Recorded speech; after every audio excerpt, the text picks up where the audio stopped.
तो प्रथम दिन बहुत महत्वपूर्ण होता है। मां भगवती दुर्गा के स्वागत का दिन होता है और शास्त्रों के अनुसार अगर हम नवरात्रि के पहले दिन कुछ विशेष कार्य कर लेते हैं तो इससे मां बहुत ही शीघ्र प्रसन्न हो जाती है और फिर हमारी जो भी पूजा होती है, प्रार्थना होती है, मां उसे बहुत शीघ्र स्वीकार करती हैं और हमारे जीवन में आने वाली समस्त बाधाओं को दूर करती है, समस्त कामनाओं को पूर्ण करती हैं। तो आज की वीडियो में हम आपसे बात करने वाला हूं कि नवरात्रि के पहले दिन हमेशा क्या करें जिससे कि मां की कृपा हमें बहुत शीघ्र मिल जाए और हमारे जीवन में सुख, समृद्धि, धन, वैभव की प्राप्ति हो, संतान की प्राप्ति हो, या फिर अगर किसी भी विशेष कामना से अपनी मां की पूजा आराधना कर रहे हैं, कोई भी आपकी ऐसी कामना है जो चाहते हैं कि मां शीघ्र ही पूर्ण कर दे, तो नवरात्रि के दिन मां को शीघ्र प्रसन्न करने के लिए आपको इन 9 बातों का ध्यान जरूर रखना चाहिए।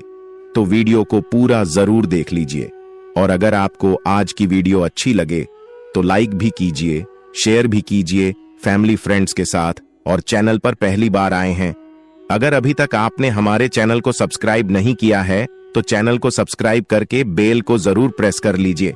बात करें कि नवरात्रि के पहले दिन हमें पहला कार्य करना चाहिए कि घर की छत पर आज हमें झंडा जरूर लगाना चाहिए। तो एक झंडा त्रिकोण आप लेकर मां को पहले दिन उनके चरणों में अर्पित कीजिए। जब पूजा कर रहे हैं सुबह, तो उसके बाद पूजा के बाद वह झंडा अपने घर की छत पर लगा दीजिए। इस झंडे को घर के ईशान कोण में यानी कि उत्तर पूर्व के कोने पर, अगर वहां पर जगह ना हो तो आप उत्तर दिशा में इस झंडे को लगा सकते हैं, जहां भी आप ये ध्वजा लगाते हैं। इसके साथ आप ध्यान रखें कि आप वहां पर एक दीपक जरूर प्रज्वलित करें। झंडा लगाते समय इससे क्या होगा, इससे यश की वृद्धि होती है। देखिए, जब हम झंडा अपने घर पर लगाते हैं जो कि हमेशा लहराता रहता है, तो यह इस बात का सूचक है। झंडा मान सम्मान, यश प्रतिष्ठा, धन की वृद्धि, सुख समृद्धि, सभी प्रकार की जो चीजें हैं वह प्राप्त हो जाती है। ऐसे लहराता हुआ झंडा आपके घर पर शुद्धता की सूचना है। इसलिए आज नवरात्रि के पहले दिन आज आपको अपने घर के ईशान कोण में एक लाल रंग का झंडा जरूर लगाना चाहिए। अगला जो कार्य है नवरात्रि में पहले दिन आपको जरूर करना है वो है घर के मुख्य द्वार पर तोरण लगाना। तोरण क्या होता है? देखिए, आम के पत्ते लीजिए। जब हम पंचपल्लव के लिए भी आम का पत्ता लेते हैं, वहीं आम का पत्ता चाहिए हमें, और थोड़ा सा अधिक मात्रा में आप लेकर आइए। उसे साफ धो लीजिए। धोने के बाद उस पत्ते के ऊपर आपको श्री लिखना, पत्ते पर आपसी में लिखे, और जितना भी बड़ा आपका मुख्य द्वार हो उसके अनुसार एक धागा लेकर, और लाल धागा ले सकते हैं, पीला धागा ले सकते हैं, इस प्रकार से किसी भी रंग का धागा लेकर आप इन सभी पत्तों को एक माला के स्वरूप में बना लीजिए और उसके बाद यह अपने घर के मुख्य द्वार पर लगा दीजिए। श्री पत्तों पर कुमकुम से लिख दीजिए या हल्दी से लिख दीजिए। इससे क्या होगा कि जब भी आप किसी दरवाजे पर कहीं तोरण लगा हुआ देखते हैं, आपको क्या लगता है? पहले ही सूचना में यह लगता है कि इस घर में कोई शुभ या मांगलिक कार्य हुआ है। आपके घर में शुभता की सूचना देता है, मांगलिक कार्य की सूचना देता है, इस बात की सूचना देता है कि आपके घर में देवी विराजित हैं। यह बहुत महत्वपूर्ण होता है नवरात्रि के पहले दिन घर के मुख्य द्वार पर तोरण लगाना, और इसका बहुत ही शुभ फल भी हमें प्राप्त होता है। अगला जो कार्य है, तीसरा कार्य जो हमें नवरात्रि में जरूर करना चाहिए, वह अखंड दीपक प्रज्वलित करना। लेकिन इसके अलावा दीपक इस बात का प्रतीक है कि आपके घर में किसी भी प्रकार की नकारात्मक ऊर्जा प्रवेश नहीं करेगी और मन से, घर से हर तरह से नकारात्मक ऊर्जा को दूर करता है। दीपक इसलिए अखंड दीपक नवरात्रि में पहले दिन से लेकर और नवमी तिथि तक प्रज्वलित किया जाता है, जिससे कि शुभता का घर में वास हो, सकारात्मक ऊर्जा का घर में वास हो, और जहां पर सकारात्मक ऊर्जा होती है वहां पर सुख, समृद्धि, धन, वैभव की प्राप्ति होती है। मां भगवती वहीं वास करती है जहां सकारात्मक ऊर्जा रहती है।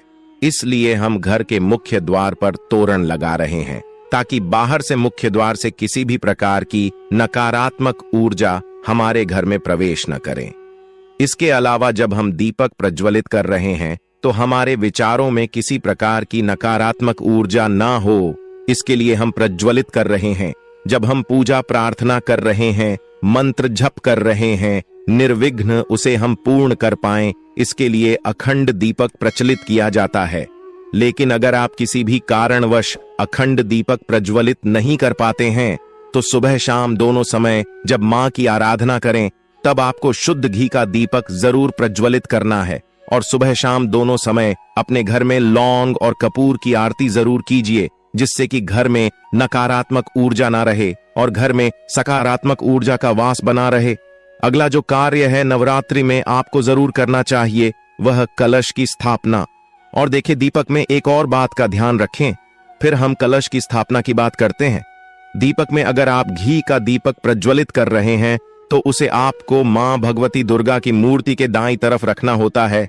और अगर आप तेल का दीपक प्रज्वलित करते हैं तो मां भगवती दुर्गा के बाईं तरफ आपको तिल तेल का दीपक रखना चाहिए।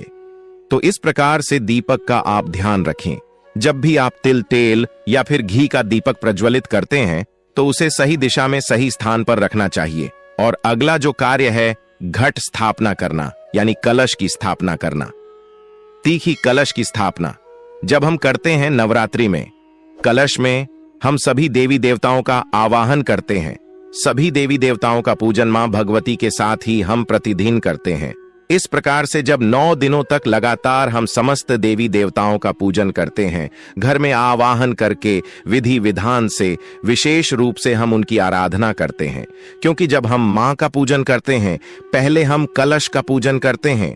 धूप दीप नैवेद्य चीजें हम मां को अर्पित करते हैं विधि विधान से, और इसके साथ ही कलश को भी हम इसी प्रकार से अर्पित करते हैं। तो सभी देवी देवताओं की विशेष पूजा हम 9 दिनों तक कर रहे हैं तो हमारे जीवन में किसी भी प्रकार की कोई बाधा दूर होती है और कोई भी हमारी विशेष काम न हो तो अवश्य पूर्ण होती है। तो कलश की स्थापना हमें जरूर करनी चाहिए अगर संभव हो तो।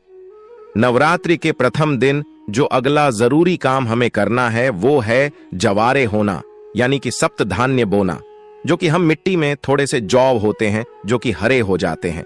बहुत सी ऐसी जौ अंकुरित हो जाते हैं और ये शीघ्र ही अंकुरित तब होते हैं जब हमारे घर में अन्न होते हैं। तो ये इस बात की सूचना देते हैं कि हमारे घर में सुख समृद्धि आने वाली है। हमारे घर में मां भगवती विराजित हो चुकी है और घर में सुख समृद्धि धन वैभव सभी प्रकार की जो शुभता है उसका आशीर्वाद हमेशा दे रही है। तो घर में अगर आप जौ होते हैं, सप्त धान्य बोते हैं तो बहुत ही श्रेष्ठ माना जाता है। नवरात्रि के प्रथम दिन हमें जरूर यह करना चाहिए। और अगला जो शुभ कार्य है जो नवरात्रि के प्रथम दिन आपको जरूर करना चाहिए। वैसे तो बहुत से भक्त नवरात्रि के पूरे 9 दिनों तक व्रत धारण करते हैं। बहुत से भक्त जल पीकर या फिर फलाहार के द्वारा इस व्रत को धारण करते हैं।